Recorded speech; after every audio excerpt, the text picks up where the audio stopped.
Comme nous insistons beaucoup dans notre manière de concevoir la santé sur l'importance de considérer la santé comme étant partie d'une trajectoire de vie, mais aussi de bien combiner la santé individuelle à la santé au niveau communautaire, dans notre manière de parler de soins de santé, nous avons mis au centre le développement de soins primaires pour nous amener à la logique de développement de systèmes locaux de soins. Alors, soins primaires, pour rappel, c'est quoi? En fait, on a d'abord une démarche de logique que nous avons vue ensemble, où nous partions bien sûr de la définition des soins primaires, mais pour passant de paquets de services qui vont être préférés, critères de qualité, réfléchir à des éléments organisationnels clés. Je les reprends rapidement avec vous. Quelles sont ces caractéristiques clés d'une structure de soins primaires? C'est que, premièrement, elle est ouverte au tout venant. Toute personne, mais le tout venant, c'est toute personne d'habitude qui fait partie d'une communauté qui vit dans un territoire donné. Deuxièmement, pour ces tout venants, 80 à 90% des besoins devraient être couverts. Troisièmement, dans une logique de soins primaires, on n'espérait pas seulement que les personnes soient des récipiendaires de services, mais qu'ils participent aussi. Alors cette participation, vous vous souvenez, on l'a vu sous ses différentes formes. C'est des actions, c'est participation à la prise de décision, mais c'est aussi une participation qui est informée. Quatrièmement, dans la logique de soins primaires, on conçoit la santé comme étant un développement harmonieux de la vie. Donc le but des structures de soins primaires n'est pas de faire de l'urgence, ce n'est pas le but premier. Le but premier des soins primaires n'est pas de traiter des maladies extrêmement sévères, mais c'est vraiment de concevoir la santé des gens dans le cours de leur vie. Et une chose capitale, c'est ce qui va être au centre des actions des structures de soins primaires, ce sont les déterminants sociaux de la santé. Donc ça, c'est quelques caractéristiques du c'est quoi. Le paquet de services qui va être préféré, c'est un mix d'activités qui va se faire dans la structure elle-même. On est typiquement la consultation curative, mais ça peut être un petit dispensaire, ce type de choses-là. Mais mix d'activités dans la structure avec des activités à domicile et avec des activités dans la communauté. La force de ce paquet de services, c'est qu'il peut être adapté à chacun et on cherche beaucoup plus la relation humaine, donc la dimension sociale des soins, par rapport au guérir à tout prix en utilisant les technologies les plus exceptionnelles. Les critères de qualité qui sont particulièrement importants, en plus des critères que nous avons déjà vus ensemble auparavant, c'est cette fameuse fonction de synthèse. Donc on voudrait que les structures de soins primaires prennent ce rôle de pouvoir rassembler l'ensemble des problèmes ou des forces ou des ressources qu'a une personne en lien avec le type de service qu'elle a reçu.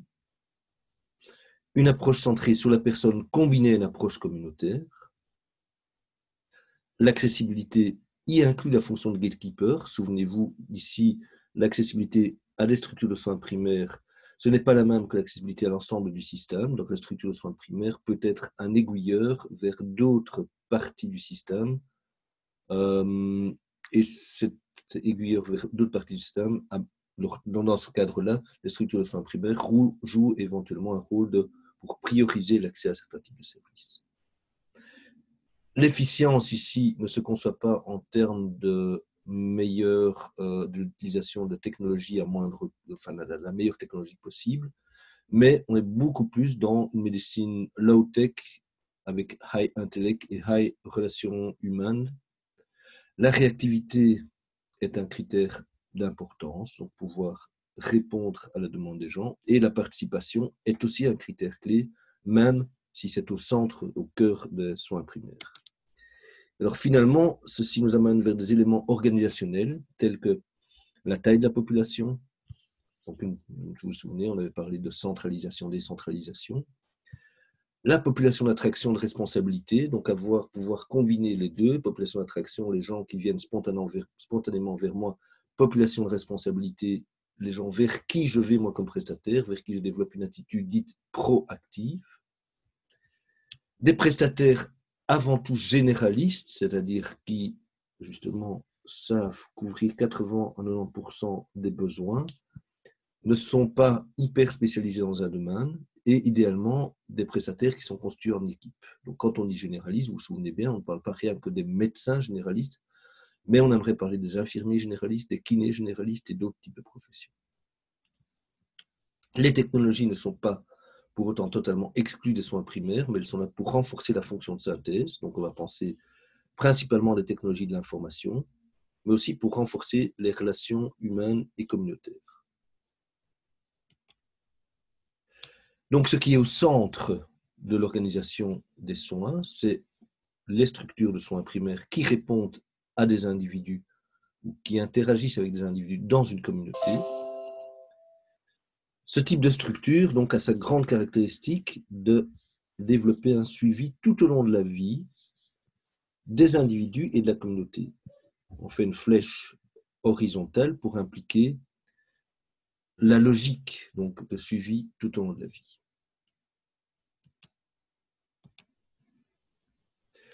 En appui à ces structures de soins primaires, on a besoin d'autres structures qui puissent répondre à ces fameux 10% supplémentaires. Et ces structures sont vitales pour pouvoir augmenter la crédibilité des structures primaires. Donc, une structure centrale, ce sont les hôpitaux. Les hôpitaux dont la responsabilité est vraiment de développer ce qu'on pourrait appeler la biomédecine. Eux, leur rôle, c'est vraiment de se focaliser sur l'utilisation appropriée des technologies pour répondre à des enjeux en termes de maladies ou en termes de problèmes de santé pointus. Mais il y a aussi, par ailleurs, à côté des hôpitaux, une autre logique qui est une autre logique qui, d'une part, va organiser des soins en fonction de groupes d'âge spécifiques. Par exemple, la pédiatrie, les pédiatres qui s'intéressent aux enfants. Par exemple, les gériatres qui s'intéressent aux personnes âgées. Par ailleurs, on va voir aussi se développer des logiques d'organisation des soins en fonction du type de problème de santé. Donc, on a les réseaux santé mentale, réseau 107, les trajets de soins diabète et pour autres maladies chroniques. Ou on peut voir aussi et on penser l'organisation des soins en fonction de la dépendance, donc du handicap ou de la dépendance. Et donc, on aura les gestionnaires de cas pour personnes dépendantes, les MRS, ce type de choses-là. Donc, on se trouve avec une série de ce qu'on a appelé des programmes de soins qui ciblent soit des groupes de population spécifiques, soit des problèmes de santé spécifiques. Cette logique, on pourrait l'appeler verticale, tend à penser l'organisation des soins en fonction de maladies, notre très cher Covid-19 ici, ou en fonction de sous-groupes spécifiques de la population qui sont plus à risque, personnes avec des problèmes de santé mentale, des enfants, des personnes âgées.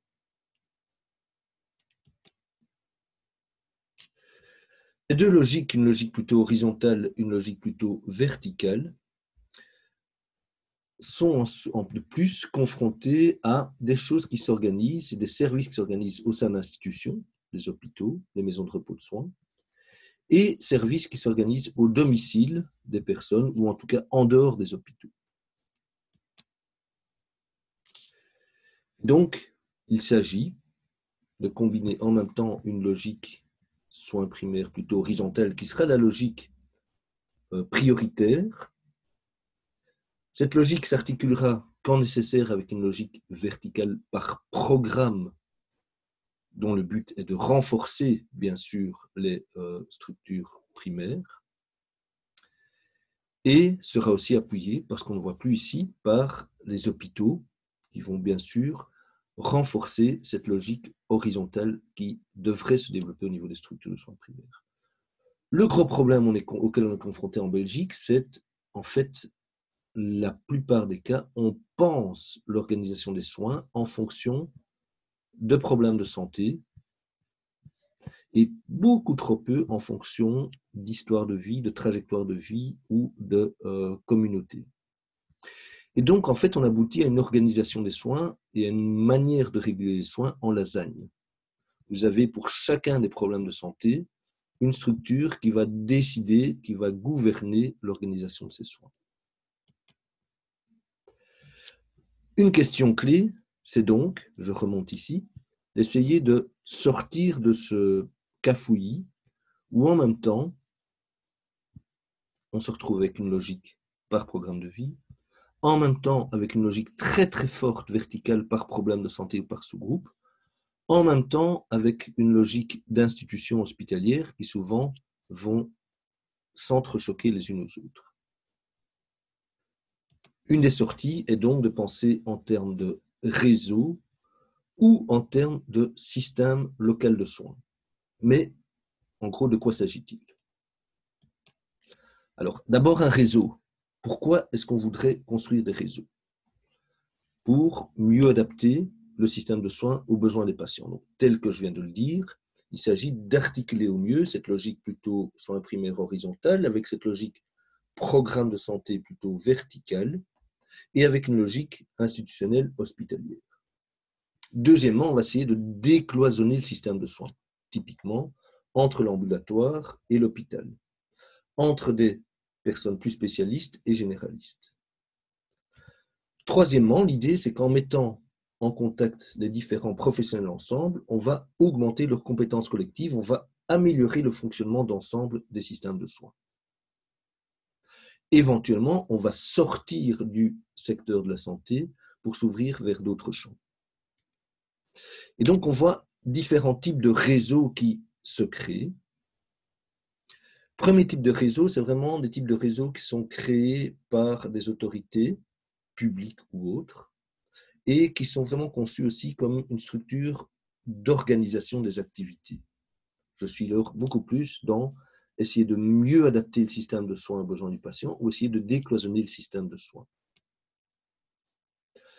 L'exemple typique, c'est par exemple en fait, ici un exemple en Saxon Diabetes Management Program, donc qui est un exemple qui vient, si je me souviens bien, d'Allemagne. Mais aujourd'hui, on a autre exemple, c'est les projets soins intégrés pour maladies chroniques. 12 projets qui ont été créés, dont l'objectif est vraiment de pousser des acteurs prestataires de soins dans un territoire à s'organiser ensemble pour améliorer la prise en charge, dans ce cas-ci, des personnes qui ont une maladie chronique. On a d'autres dynamiques de réseaux qui sont possibles, et là, il y a des réseaux qui se créent en fait, non pas par, on pourrait dire, par ordonnance ou par pression d'une autorité, en fait, on aurait pu parler de logique top-down, mais beaucoup plus à travers d'une dynamique d'acteurs qui partent de la base. On pourra parler alors de logique bottom-up. Et donc l'idée, c'est de profiter de la créativité de toute une série d'acteurs pour pouvoir en fait renforcer le rôle de chacun et renforcer le lien entre chacun. Et donc c'est typiquement des réseaux qui vont se créer à une échelle beaucoup plus petite, au maximum dans un quartier, mais très souvent entre quelques acteurs, quelques prestataires de soins ensemble. Alors encore plus loin, donc on a des réseaux, soit dans une logique top-down, soit dans une logique bottom-up, qui vont me servir à résoudre ce cafouillis entre structures de soins primaires horizontales, programmes verticaux, hôpitaux. Ces réseaux, on a aussi ce qu'on appelle des systèmes locaux de soins. Donc, le système local de soins, c'est quelque chose qui est plus développé au Canada, mais aussi dans les contextes africains, en fait. La traduction ici de l'anglais, il y a des éléments qui vont être clés. C'est qu'on parle de prester des services dans une zone géographique dans laquelle il y a un réseau intégré de soins, même si les services sont prestés à des personnes qui résident en dehors de la zone géographique, mais le but étant avant tout de prester des services qui font partie d'une zone géographique. Donc, en gros, système local de soins, j'ai besoin d'une zone géographique, un réseau de prestataires qui sont intégrés, on va y venir encore après, un réseau de prestataires qui sont intégrés et une population qui bénéficient de ces soins, parfois certains venant d'en dehors de la zone.